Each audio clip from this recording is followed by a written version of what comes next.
kii indi problème bi mais ñun daañu tudd peut-être ki ko waral c'est le ministre Diatara peut-être moom lay ñaan ñi xalaat parce que jàpp nañ ne moom le président Idriss Seck tànn jox ko ministre mooy deuxième patron du parti c'est mooy buum di buum mi depuis quelque temps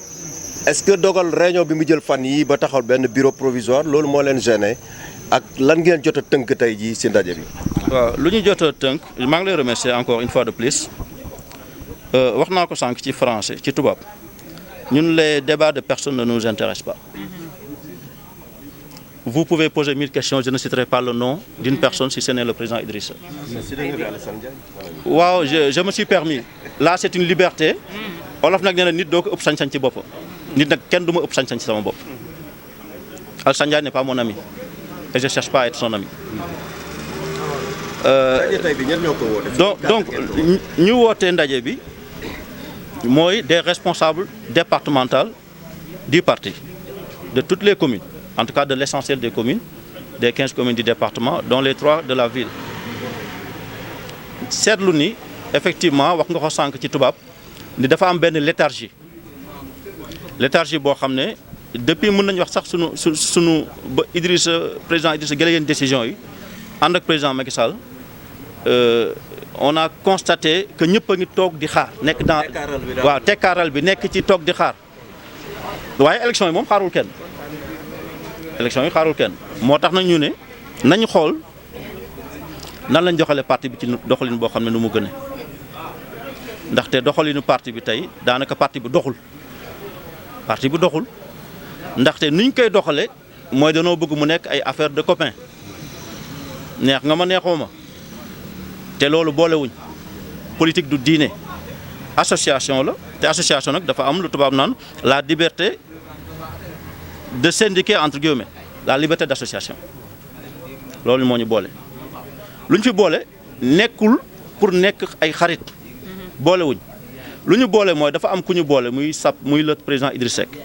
ñu am ci moom yaakaar ci doxalinam ci gis-gisam ak ci parcours am bëgg ka accompagner ci sunu ambition ba fi ma wax ak yow mooy jël réew mi teg ko ci ay loxom ambition boobu dañuñu ci à moins que nag moom mu décider ci leneen. ma ñun loolu mooy suñu yéene parce que jàpp nañ ni ku mën a amal njëriñ Sénégal la ku mën a amal njëriñ Sénégal et les générations à venir ba tax mu sacrifier malgré une décision boo xam ne metti na ci moom mu bàyyi lépp lu mu jàppoon pour ànd ak président Macky Sall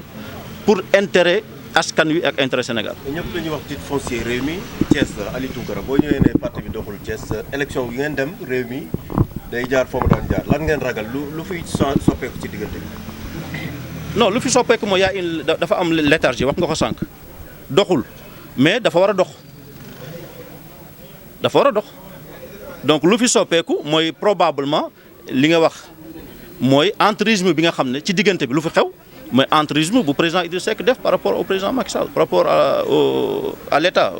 par rapport au pouvoir parce que tey réew mi. nekkatul opposition loolu aussi il faut mu leer nous sommes dans le pouvoir du ma ne sax avec le pouvoir mais ñoo ngi ci biir mburu ak soow la luñ ci dolli ke la ñuy xool parce que président Idrissa wax na ko waxaat ko mbir mi moom ou on est avec lui ou on n'est pas avec lui mais c'est irréversible en tout cas ci man li ma jàpp ak kaddu yu ma échangé ak moom ba li amee. tekkaaral boobu lu ko waral si jàngat bi ngeen def ba tey jii ngeen ne bëgg ngeen ñu soppi maire yi fi jot a nekk bëggatu leen daal élection yi ñu jëm ñuy jiite liste wala ñuy assurer coordination bi lu tax. non xam nga jiite liste moom n'est pas ñun suñu xalaat la ñu wax dañ ne coordination bi lañ ñëw on n'a pas parlé de liste en réalité c'est vrai que majorité bi ñu ci bëri dañ ne bu ñu sañoon les maires ne vont pas remplir loolu la ñu wax. parce que man rapporteur laa rek damay rapporter lu nit ñi wax je n'interprète pas mais lu ñu gën a yitteel mooy coordination communale yi ak coordination départementale bi la ñu bëgg ñu taxawal ci taxawlin boo xam ne ñu responsable yëpp dañ ci gis seen bopp mu bañ a am benn forme de discrimination mu bañ a am benn forme de copinage mu bañ a am benn forme de à la limite même de jaay doole donc ci loolu la ñu tënku moo tax ñu ne ci proposition résolution yi bi nga xam ne bëgg dañ ko yónnee président Idrissa luñ koy jox comme xalaat mooy ci coordination communale yi pour éviter que les maires actuels soient juges et parties mu exclure leen dans la coordination dans la conduite de la coordination kenn du leen génn ci coordination bien sûr maanaam jiite coordination bi la ñuy wax ni maires yi waratuñ ko def parce que day am conflit d'intérêt maintenant pour apaiser climat bi muy maires yi nga xam ne nekk nañ fi muy les futurs têtes de liste et probablement les futurs maires ñoom aussi ñu bañ a jiite les coordinations communales ñu wut des personnes neutres détachées yoo xam ne dañoo am engagement bu dëggu ci Idrissa Seck ak ci parti bi ñu jiite leen et qui sont équidistants nga xam ne intérêt parti bi rek la ñuy tag ak intérêt président Idrissa Seck ak intérêt Thiès parce que nag bu ñuy wax nag la patrie avant le parti suñu patrie nag fii c'est le département de Thiès. loolu bu leen gisee c'est vrai am ngeen seen cëggalu guy seen parti ni muy fonctionner mais yéen a ngi si mburoog soo bi coalition Benno Bokk Yaakaar bi ndax day wane ne amagul benn cadre boo xam ne yéen a ngi koy jëmmal à la base pour ngeen mën a liggéeyandoo. ah mais ci justement loolu mooy urgence bi parce que tey élection yi dans 15 jours ou moins tey nit ñi war nañ mën a toog waxtaan pencoo mënuñu dem toog tey ak Benno Bokk Yaakaar parce que ñun ay gan lañ ci di ñëw en ordre dispersé mënta ne loolu bu ko defee dañuy affaiblir bëgg-bëggu ak gis-gis président Idrissa Seck dañuy affaiblir suñu bopp devant suñuy nawle donc nous devons danoo war a dem àndin bu rafet parti Rewmi dans la coalition Benno Bokk Yaakaar de façon juste équitable et dans l'intérêt exclusif du parti et de Thiès. par rapport ak yooyu ngeen nemmeeku nangu leen wax ñan ñoo ko sabab mais jàpp ngeen ne loolu firndewul na Idrissa Seck gérer tout parti mbir yi da ko dépassé. non Idrissa Seck mooy gérer parti mais Idrissa Seck dafa nekk koo xam ne c'est un libéral c'est quelqu'un qui délègue bay dénkaane et c'est ça justement qui fait l'éclosion des talents boo bëggee ay talents génn da nga leen di dénk ay responsabilités. comme man nu ma defee secrétaire national comme nu mu defee Ousseynou Gueye mii sama ginnaaw secrétaire national ainsi de suite dañuy dooleel parti bi ci dénk leen ay responsabilités yoo xam ne day tax tous les plans muy au niveau local politique muy au niveau national ñu mën a effectivement jëmmal loolu danoo war a tey noppal Idrissa Seck loolu mooy wax ji mais dañ koy noppal ci kaw dëgg ak ci kaw engagement et non pas ci kaw doxalin politicienne la politique est un art noble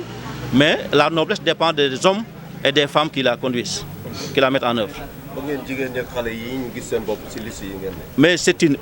impératif. maanaam ci wolof xam nga tey bu ñu jëlee population Sénégal je pense que le président de la République d'ailleurs moo ngi décrété recensement à partir de 2023 parce qu'en général c'est tous les 5 ans voire tous les 10 ans téeméer nit yoo jël ci Sénégal juróom fukk yi juróom-ñaar fukk ak non 50% mooy juróom fukk seen at ñoo ngi ci suufu fukki at ak juróom-ñett ñu ci des juróom-ñaar fukk ak juróom-ñaar yoo ci jël seen at weesuwul fanweeri at ak juróom ñu nekk ñi nga xam ne ëpp nañ 60 wala 65 ans daanaka 4 ou 5% la. moo tax élection yi ñu ne au-delà de la responsabilité pour une question d'équité démographique et sociale dafa war a nekk l'élection des jeunes et l'élection des femmes au-delà de toute autre considération. te loolu yéen fas ngeen ko jëmal wala da ngeen koy ñaax rek seen jiit. waaw dañ koy ñaax sunu rit parce que ñun dajaloo bu ñu daje tey loolu mooy ci sunu gis-gis te jàpp naa ne que jëmmal ko mooy intérêt parti bu nekk ci Sénégal au-delà du parti Rewmi d'ailleurs.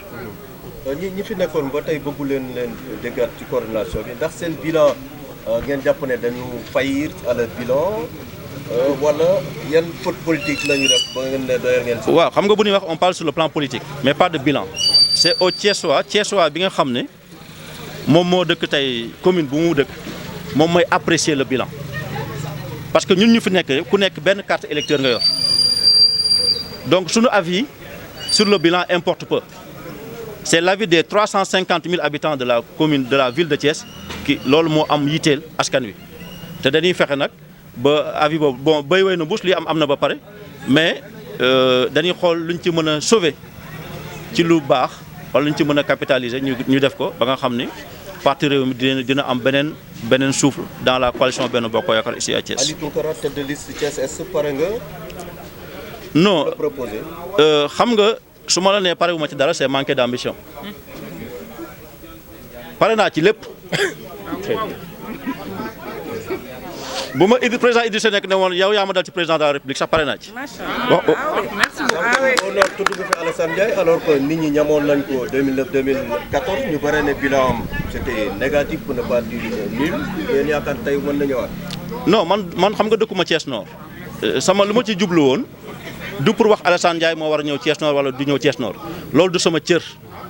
dama doon joxe rek ay exemple ay nit yoo xam ne ay nitu valeur lañ nekk Thiès nekk dans le parti tey ñu war leen a quelles que soient les positions importe peu mais que les gens sentir seen bopp ci dispositif mbir mi ñu pencoo ko doxal ko ensemble mu bañ a am siisu ñëpp ànd nekk dëgg ñëpp ànd nekk benn doxal.